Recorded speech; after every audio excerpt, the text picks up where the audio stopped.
Hello guys! It's me again. So, parang part 2 na ating vlog for today ay yung aming namang bathroom. Papakita ko sa yung update kasi naglagay nga ako ng 3D oblique wallpaper. Parang foam na wallpaper. Same na tong bricks pero oblique siya at mas makapal.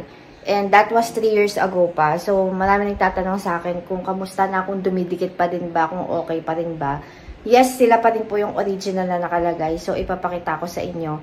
And, napaka low maintenance lang niya. Actually, depende sa style nyo kung paano kayo mag-maintain ng bathroom.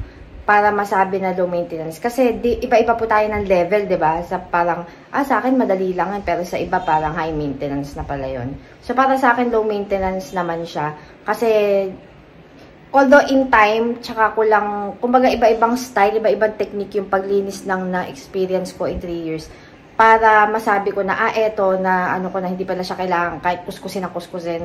Although, depende rin kasi may mga tao na hindi naman gumagamit ng ganong panlinis. Diba? Ako gumagamit ako noon, so kaya mas madali sa akin. So, check natin. So, eto na siya. Ang nabago lang is before, etong grabe, at tagal na to, 2017 pa to. Itong rack na to na pinaka-custom made ko. Una, gray yan. Tubular yung steel pala. Una, gray to, tapos ginawa kong gold, tapos ginawa ko ng black. Mahirap na siya ibalik sa gold from black. So, ginawa ko na lang din black. Although, black naman na ang theme din ng bahay. So, carry lang, more on black and white. And then, etong mirror na to, from Mandawi Foam. Last year pa to or last year. Bali siya yung nandito dati sa taas. Nauso kasi yung ganun, di ba? Yung parang mag-a-arrange ka dito sa taas ng shelf. Pero ayoko siya lagyan ng mga toiletries or what. For display only. Tapos, eto, gustong-gusto ko din to. Eto naman sa Shopee ko to nabili itong face. Tapos eto yung, gustong-gusto ko to sa Mandawi. Gusto kong bumalik sa Mandawi Foam para dito. So, dito, balik na tayo sa wallpaper. Ayan. White na white pa rin siya. Yan, okay na okay pa din. Dito sa part na to, hindi kasi ito masyado nababasa unless naglalaro sirapan ng tubig. Ito, nagkaroon lang to ng mark kasi yung likod ng pinto, yung handle, tumatama dyan. Ba't kaya nila? Kasi dahil nga para siyang foam, so nagmamark talaga. Wala na palang tissue. Din eh. So, ayan. May sabitan kami ng towel dyan na nilagay namin. At ito palang shower curtain na to from Shopee. Ang cute niya, black and white. Ang ganda. And ayun, unahin natin itong mga chuchu-chuchu. Ito from IKEA to. From IKEA. Itong lamp na to. Dati nasa dining to. Nakalagay doon. Tapos sabi ko dito na lang sa CR para may parang design din dito. So kapag papasok ka, ganyan ang itsura. Maliit lang tong ano namin. Hindi na namin napinturahan yung ceiling. Nagkaganon-ganon. Oh.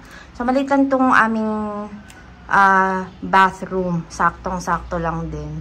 Ang cute niya, no? Tapos, 3 ilaw niyan para maliwanag talaga. Yan. Tapos, tapasok ka tayo. Yan. So, ayan po. Ang mga naging issue lang dito, kapag syempre, pag dumudumi na, yung mga ganyan-ganyan, molds, ganyan. Pero, natatanggal ko. Tingnan nyo yung sa taas, ang linis-linis pa din kasi hindi naman nababasa. So, sa tiles po, na maayos naman yung likod nito. It's just that parang old na siya tingnan. So, nilagyan ko nito, ayan, mga, syempre, pag nakapapaya soap ka or whatever, nagkakaganyan. Yan kasi, parang ilang days ko na itong hindi nalinis. Or 1 week na. Etong, may schedule kasi yan etong wallpaper. So, ang ginagawa ko pag gabi na, nagmimix ako ng Zonrox sa water, tapos binubuhusan ko lang sila after ilang hours, or kunwari, gabing overnight. Pag gising ko kinabukasan, okay na siya. Dati, nagpapakahirap pa ako na kinukuskus-kuskus. Mahirap. Pero actually, kahit ikuskus-kuskus mo siya, hindi siya nasisira. Wala pa siyang sira. Yan. Ang lagi lang dito, ang may issue lang, is, syempre, hindi ito malapit sa gripo. So, eto, papakita ko sa inyo sa totoong buhay.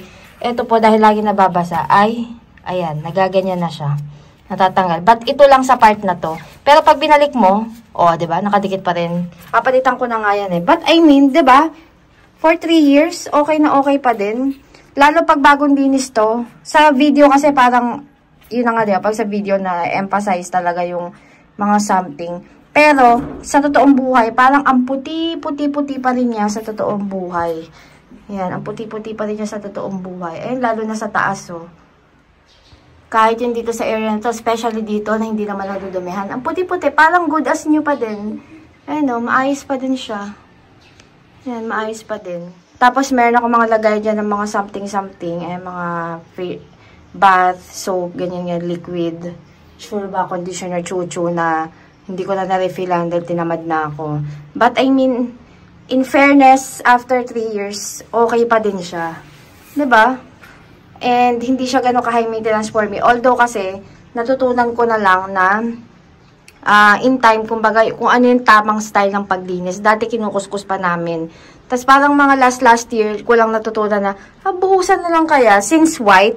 Kaya nga gusto ko, dati black kasi to Dati all black tong bathroom namin. Pag black kasi, mahirap talaga sa CR kasi, nagkaka-mark, watermarks. Pag black, mas madali. Unlike pag ganito, kita mo lang yung mga, kung may itim or molds or something, pag binuhusan mo, okay na ulit, diba? Or kaya minsan, pagka talagang mahirap tanggalin, kahit sinonroxan ko na, or kung ano man bleaching something or natural something, kasi baka may magsabi na naman na, ay, Miss Roma, maano po yan, hindi healthy, ganyan. So, ang pinaka-practical po kasi sa akin is yung Zonrox na bleaching. So, yun yung ginagamit ko. But minimake sure ko na nasa taas lahat yung mga tao. Medyo masakit na siya sa mata. But kung meron kayong gamit na, 'di ba, na para kumbaga easier for you na natural, carry lang 'yon. Wala tayong walang pakialaman joke. Basta tungkol sa wallpaper to. So yun nga, 'di ba? And ang tawag dito, yun yung pang sponge, yung sponge na pang dito na ako sa salamin na gano'n. Yung sponge na pang hugas ng pinggan. Meron ako pang linis ng CR noon.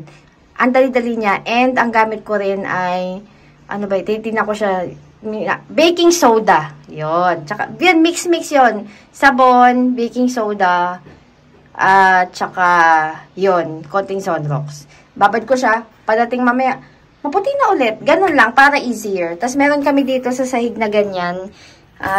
Eto, actually, ang style ko, ganun din. Binababaran ko rin ng mix ng soap and, detergent. Zonrox tsaka water. Bababaran ko lang yan. Tapos, madali na siyang Tapos pati yung ilalim, nililinis ko rin. Yun yung parang general cleaning ko. Diba, baby? Dito si Rafa. So, ayan si Rafa. Baby? Anong masasabi mo? Ganda ba? Say hi naman. Hi. Hi. Ang laki-laki na ni Rafa. Siya? May pantal. 4.3 feet. 7 years old. Kaka-7 lang niya. Matangkad tong batang to. Damulag. So, ayun lang naman po ang mabilisang tour sa bathroom. Kasi ang dami nagtatanong sa akin yun before kung magtatagal ba. Diba parang, syempre wallpaper, baka matatanggal daw. So, eto po yung update. Actually, natry ko yung dati yung ordinary wallpaper, yung antag doon, yung ordinary, manipis lang, hindi 3D, hindi foam. Matagal din siya, but depende siguro sa color or sa print. Although kumukupas kasi, unlike yung ganito, napaka, niya, pwede mo talagang basa-basain. In time naman talaga, natatanggal ang niyan. Pero in 3 years, grabe kumbaga, bumalik na yung, nabawi mo na yung gastos. Although mahal din to before, 3 years ago, parang 150 per panel, mga ganon. Mahal pa siya before, pero ngayon ang mura na lang, parang meron na atang 40, yung sa garden namin na black. Gantong-ganto yung sa garden na black. 40 pesos na lang yata per panel yun ngayon. Yun nga lang, iba talaga rin yung quality before. But, nasa tamang pag-aayos lang din yan. Hindi ko sure kung may tamang parang yung iba kasi ginagawa nila, may kinakat sila Kinakat nila yan. Tapos parang papasok ganun. Para hindi parang kita yung straight line. But for me, carry na yan. So, ayun guys, yun lang. Thank you so much. And kung may questions, just comment down below. Or like or follow my Facebook page, Romaso. And accessories, yung mga nagtatanong sa accessories, Roma_so sa Instagram. Yan. Thank you so much. Bye-bye.